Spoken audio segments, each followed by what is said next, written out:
오늘도 여러분의 평안한 잠자리와 함께할 심야문학 시간입니다. 여러분은 현재의 삶에 만족하고 있나요? 모두가 힘들고 팍팍한 요즘 같은 시기에 오늘은 여러분이 공감하실 만한 한 여성의 이야기를 들려드리고자 합니다. 가난하고 굶주린 생활 속에서도 끊임없이 발버둥치는 한 여성의 이야기, 그리고 그녀가 기록한 일본 근대 여성들의 생활상, 작가 하야시 후미코의 방랑기. 지금부터 저희와 함께 그녀의 발자취를 따라가 보도록 하겠습니다. 먼저 작가 소개 시간입니다. 이번에 저희가 소개해드릴 작가는 일본의 현대 여류문학 작가로 평가받고 있는 하야시 후미코입니다. 작가 하야시 후미코는 1903년 12월 31일에 출생해 1951년 6월 28일 47세의 나이로 사망했다고 알려져 있습니다. 1914년 11살이었던 후미코는 석탄 산업으로 번성하던 현재의 후쿠오카현 노가타로 이주하게 되는데요. 이는 저희가 소개해드릴 작품인 방랑기 서두에서도 묘사되어 있습니다. 1928년 10월부터 다음해 10월까지는 여인예술이라는 잡지의 자전소설인 방랑기를 20회에 걸쳐 연재합니다. 1930년에는 단행본으로 간행한 방랑기와 속방랑기가 베스트셀러에 등극하며 유명 작가로 발돋움하게 되죠. 그녀는 한참 전쟁이 진행 중이던 1937년과 1942년에 종군기자로 파견되어 기사를 쓰기도 했습니다. 그리고 시간이 흘러 1951년 6월 27일, 그녀는 잡지 주부의 벗에 실릴 연재 기사를 위해 밤을 새우며 일을 하다가 다음날 새벽에 심장마비로 사망하게 됩니다. 다음은 작품 소개 코너 시간입니다. 이 시간에는 방랑기에 대한 대략적인 줄거리를 소개해드리겠습니다. 나는 숙명적인 방랑자다. 내게는 고향이 없다.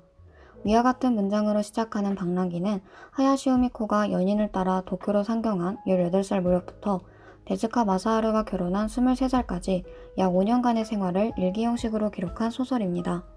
1920년대 일본의 여성이자 하층민, 그리고 방랑자로서의 삶을 사실적으로 묘사하여 서민들에게 큰 사랑을 받았던 것은 방랑기의 주요 특징이라고 할 수 있겠습니다. 작중 후미코는 도쿄의 빈민촌에 살며 여급, 여공 등으로 일하거나 원고를 팔아서 하루 벌어 하루 먹고 사는 생활을 합니다. 그렇게 매일 끼니를 걱정하며 아무 남자와라도 결혼해야 하나? 배를 굶지 않으려면 사창가에서 몸이라도 팔아야 할까? 라며 고민하기도 하지만 그런 생활 속에서도 그녀는 끊임없이 다양한 책을 읽고 동화와 시를 써서 투고하는 등 문학 활동을 이어가게 됩니다.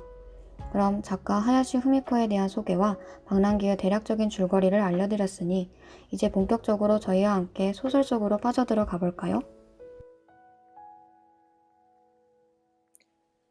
K가 세된 목소리로 뭔가를 얘기한다. 난 말이야, 2살 배기 아들이 있어. 아키는 조금의 망설임도 없이 젖가슴을 드러내고는 물을 튀기며 탕 안으로 들어갔다.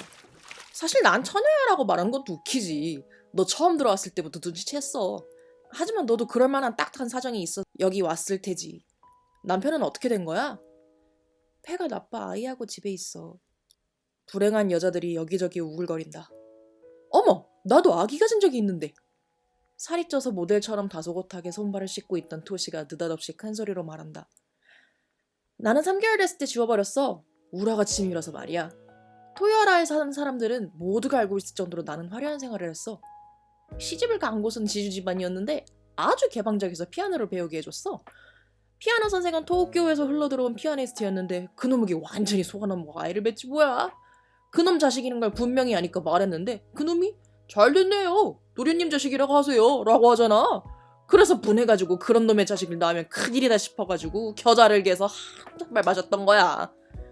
어디든 도망가든 뒤따라가 사람들 앞에서 침을 뱉어줄 생각이야. 어머, 대단하다 너. 비슷한 사정을 지닌 동료로서의 칭찬이 좀채 멈추지 않는다. K는 일어서서 토시의 등에 목욕물을 몇 번이고 끼얹어준다. 나는 숨이 막힐 듯한 절절한 심정으로 감동한다. 나약한 나. 나는 침을 뱉어줘야 할 나를 배신한 남자의 머리를 떠올려 보았다. 나는 말도 안 되는 바보다. 사람 좋다는 말이 무슨 위로가 되겠는가. 토끼야, 그 반지 뭐니? 가냘픈 약지에 하얀 보석이 박힌 백금 반지가 반짝였다. 저 보라색 코트는 어떻게 된 거니? 토끼는 가난이 싫어졌구나. 오늘로 토끼가 돌아오지 않은 지 닷새째다. 나는 그저 토끼의 소식만을 기다린다. 그녀는 그 반지와 보라색 코트에 지고 만 것이다. 삶의 희망이 없는 그녀가 빠지게 될 길일지도 모른다는 생각이 들었다.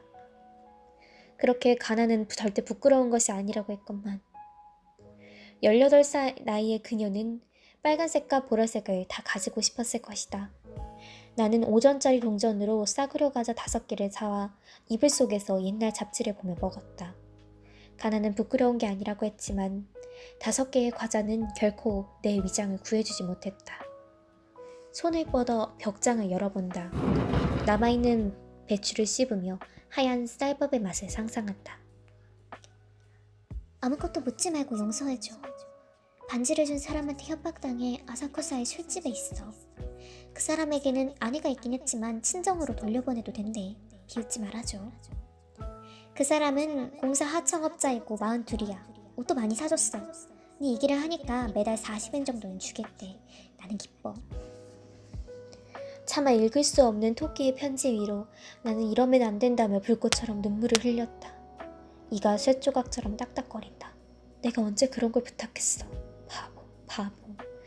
이다지도 18살의 여자는 나약했단 말인가. 눈이 퉁퉁 부어 아무것도 보이지 않을 만큼 흐느껴온 나는 마음속으로 토끼에게 외쳤다. 주소도 알려주지 않고 아사쿠사의 술집이 뭐야. 42살의 남자라니. 옷, 반지와 옷이 다 뭐야. 신념 없는 여자야. 그렇긴 하지만 드레핀 백합처럼 가련한 그 사랑스러운 모습. 부드럽고 고운 분홍빛 피부, 검은 머리. 그녀는 아직 처녀인데. 왜 첫 입맞춤을 그런 기생충 같은 남자와 한단 말인가. 사랑스럽게 고개를 뒤로 젖히고 봄은 마음의 황혼하며 나에게 노래를 불러주던 그 소녀가 42살의 남자여 저주를 받아라. 하야시 씨 등기 왔어요.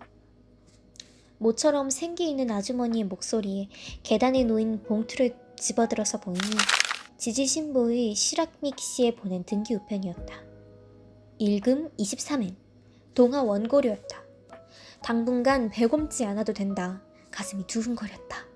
기쁘다. 하느님. 너무 행복해서인지 오히려 씁쓸했다. 하느님. 기뻐해줄 동료가 42살의 남자 품에 안겨 있습니다.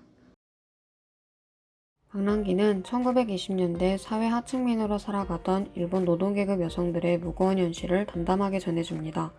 작가 하야시 후미코는 그런 세상 속에서도 자신을 끝까지 놓지 않는 의지를 보여주었습니다.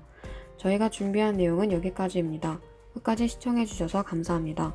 오늘도 좋은 꿈 꾸시길 바랍니다.